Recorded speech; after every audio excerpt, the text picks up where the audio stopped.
આવેદન આપવા માટે કલેક્ટર કચેરીએ કલેક્ટરના મારફતે આપવા માટે આવ્યા છીએ।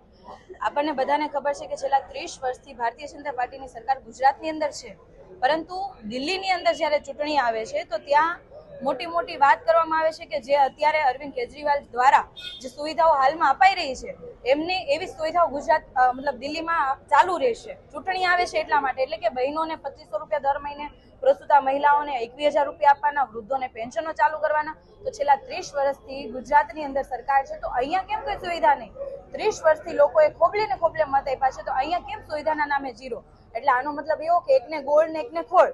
દિલ્હીમાં ચૂંટણી આવે છે તો ત્યાં વાહવાહી લૂંટવાને મત મેળવવા માટે ખાલી ખોટો મેનિફેસ્ટો બહાર પાડીને લોકોને ભોળવવા માટેનું કાર્ય કરી રહ્યા છે।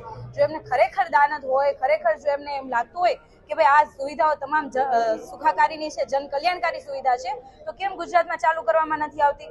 જે તે સમયે માનનીય અરવિંદ કેજરીવાલ દ્વારા આ તમામ સુવિધાઓ જ્યારે દિલ્હીની જનતાને આપવામાં આવતી હતી ત્યારે આ જ ભારતીય જનતા પાર્ટીના શાસકો, આ જ ભારતીય જનતા પાર્ટીના નેતાઓ એમ કહેતા હતા કે આ રેવડી છે, મફતનું ના ખપે। ત્યારે બીજી બાજુ આજે એમણે પણ ભાજપે પણ સ્વીકારી લીધું કે આ જન કલ્યાણકારી યોજનાઓ છે ને જે લાગુ કરવી જોઈએ, અને દિલ્હીની અંદર એવો મેનિફેસ્ટો બહાર પાડ્યો છે। તો અમારી એવી માંગણી છે કે ગુજરાતની અંદર પણ મહિલાઓને 2500 રૂપિયા મળવા જોઈએ, પ્રસ્તુતા મહિલાઓને 21,000 રૂપિયા મળવા જોઈએ, અને તમામ વૃદ્ધોને પેન્શન મળવું જોઈએ।